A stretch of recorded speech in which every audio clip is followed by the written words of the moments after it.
আসছি পরের খবরে। টালিগঞ্জ ফাঁড়িতে উত্তেজনা, অটো চালকদের সঙ্গে ব্যবসায়ীদের হাতাহাতি, বিক্ষুব্ধ ব্যবসায়ীদের টালিগঞ্জ ফাঁড়ি অবরোধ।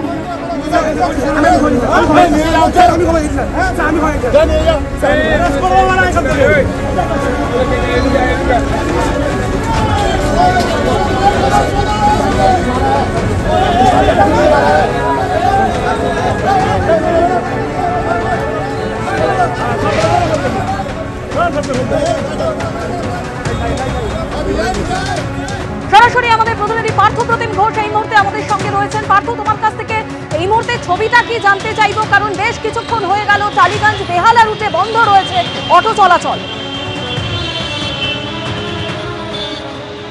দেখো, এই মুহূর্তে ছবিটা হচ্ছে একেবারে অটো চালকেরা তারা কিন্তু এখানে রয়েছেন, কিন্তু অটো যে এখনো পর্যন্ত তারা চালু করেননি এবং এই অটো চলাচল যেটা বন্ধ রয়েছে সেটা হচ্ছে টালিগঞ্জ ফাঁড়ি থেকে একেবারে তারাতলা বা এখান টালিগঞ্জ ফাঁড়ি থেকে বেহালা বা তারাতলা থেকে রবীন্দ্র সরোবর, এই যে রুট যেটা অত্যন্ত একটা গুরুত্বপূর্ণ রুট এবং সেই রুটে অটো চলাচল সম্পূর্ণ বন্ধ রেখেছেন অটো চালকেরা।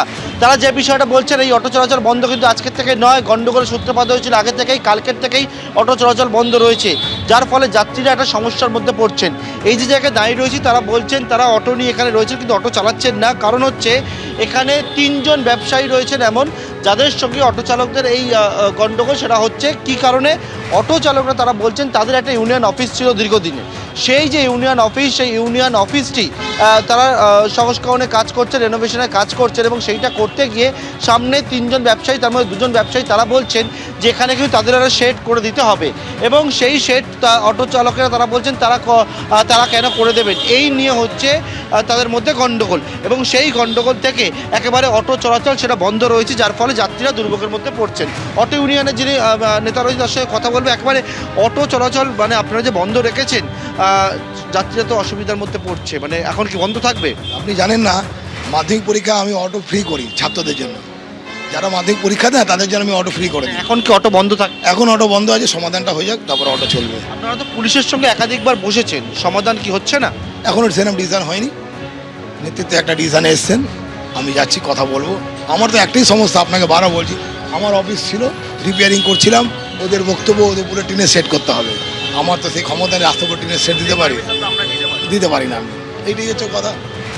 আর আমি যে অফিস ঘরটা যেটা আমি বানাবো ইউনিয়ন অফিসটা, এখানে কি আমার মা বোন থাকে? সেটা হচ্ছে আপনাদের যে সেট করা বা একেবারে কয়েকজন ব্যবসায়ী, মানে হাতে গোনা 2-3 জন ব্যবসায়ীর সঙ্গে সমস্যা, সেক্ষেত্রে যাত্রীরা কি দোষ করলো? যাত্রীরা দুর্ভোগের মধ্যে পড়ছে। এবার আপনি বলুন, আমি যখন আমরা অটো চালাচ্ছি, ওরা এসে লোহা ফোয়া নিয়ে এসে টিনে সেট করতে যাচ্ছে। এবার আমি বলছি কেন ভাই এটা করছিস, কথা তো হয়নি, তার আগে কথা হোক তারপর তো।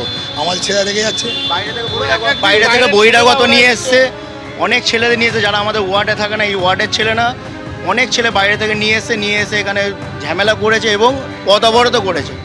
কালকে দুপুরে আমি একটা কথা এখনো বলছি, আমি কারুর পেট মারতে চাইছি না, ওরা দোকানদারি করুক। না, আমার বক্তব্য হচ্ছে একেবারে খুবই সাধারণ প্রশ্ন একটা, মানে আপনাদের সঙ্গে একেবারে কয়েকজন ব্যবসায়ী সমস্যা, দুজন ব্যবসায়ী, আচ্ছা 2 জন ব্যবসায়ী সমস্যা, কিন্তু যাত্রীরা যারা আছেন যারা অত্যন্ত গুরুত্বপূর্ণ রুট তো অবশ্যই তাদের তো অসুবিধা হচ্ছে। আমি করা কি না, তারা আমি করে দেবো, কিছুক্ষণ পরেই চালু করে দেবো রুট, চিন্তা নেই, আমি রুট চালু করবো। আমি চাই না যে যানবাহনের অসুবিধা বা লোকের অসুবিধা। আপনি দেখুন ওরা অবরোধ করেছিল, আমার একটা ছেলে কিন্তু অবরোধে যায়নি। আপনাদের যখন ভাঙচুর করতে যাচ্ছিল কোনো শেড ধরে টানাটানি? না, আমরা ভাঙচুর করতে যাইনি, আমরা ভাঙচুর করতে ধরে টানাটানি হচ্ছে দেখেছি না। যাদবপুরে তো গাড়ি আমরা দিয়েছি তাদেরকে। আপনারা যে বলছেন যাত্রী অসুবিধা, আমরা কিন্তু যাদবপুর তাড়াতাড়ি চালু রেখেছি। আমরা আমাদের এখানে এখন বন্ধ রয়েছে কোন রুট, মানে এখান থেকে তারা 75, 119, 71, অর্থাৎ এখান থেকে তারাতলা, তারা এছাড়া বেহালা, এছাড়া হচ্ছে রবীন্দ্র সরোবর। কিন্তু আমরা যাত্রীদের অসুবিধা না হয় বলে আমরা যাদবপুরকে চলাচল রেখেছি।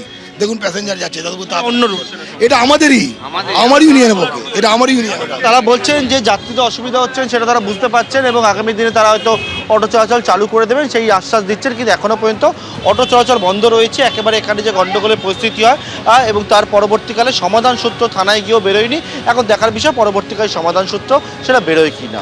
পার্থ, তুমি আমাদের সঙ্গে থাকো। অটো চালকদের কি অভিযোগ আপনারা শুনলেন, পাশাপাশি ব্যবসায়ীদের কি অভিযোগ শোনাবো। আজ আমাদের দোকানের সামনে আমাদেরকে এ করতে দিচ্ছে না। আর এই বিরিয়ানির দোকান পার্টি অফিস করছে, পার্টি অফিসের জন্য আমাদের দোকান এ করতে দিচ্ছে না, আমাদের স্ট্রাকচার বানাতে দিচ্ছে না। আমার 56 বছরের দোকান, আমি 26 বছর চালাচ্ছি আজকে। এই যে আমার এখানটা ফুডের ওপর। এখন আমাদের দোকানে ওরা পার্টি অফিস বাড়াচ্ছে, তা আমরা বলা আছে, আমাদেরকে বলা হয়েছে যে পার্টি অফিস বাড়ান, সব কিছু করেন, আমাদের কোনো অসুবিধা নেই, আপনারা যতটা পারেন বাড়ান, কিন্তু আমাদেরকে একটা মাথার উপরে ছাদ টিনের করে দাও, যাতে আমরা করতে পারি, যাতে ঝড় বৃষ্টির সময় আমাদের অসুবিধা না হয়। অটো চলাচল বন্ধ থাকায় যে সমস্ত যাত্রীরা দুর্ভোগে পড়েছেন, কি বলছেন তারা, শোনাবো। অটো চলছে না, তো আমি তো বাসের জন্য ওয়েট করছি, কোনো অটো নেই, তারাতলা বেহালা কিছুর অটো নেই, কলেজ যেতে হবে কিন্তু কতটা অসুবিধার মধ্যে পড়ছি, হ্যাঁ কতটা অসুবিধার মধ্যে। এখন আমাকে যখন কলেজ যেতে হবে, আমার কলেজে ইভেন্ট আছে, কিন্তু লেট হয়ে যাবে, বাসও নেই, কোনো অটো বলছে ওরা, কি কারণে চলছে? বলছে না, সবাই মিলে নাকি দিয়ে বারণ করেছে অটো চালাবে না, এবার কি কারণ তো বুঝতে পারছি না। তেলবানা বলছে কালকেও চালানি, আজকেও চলছে। কোথায় যাবে? আমি বেহালা যাবো, কতটা অসুবিধা হচ্ছে? প্রচুরই অসুবিধা হচ্ছে, ওখানে ডিউটি করি আর এত অসুবিধা হচ্ছে, বাসের জন্য দাঁড়িয়ে আছে, বাসও পাচ্ছি না, দেখছি কি করা যায়। কতদিন ধরে দাঁড়িয়ে রয়েছেন? 15 মিনিট দাঁড়িয়ে আছে। এবিপি আনন্দ এগিয়ে থাকে, এগিয়ে রাখে।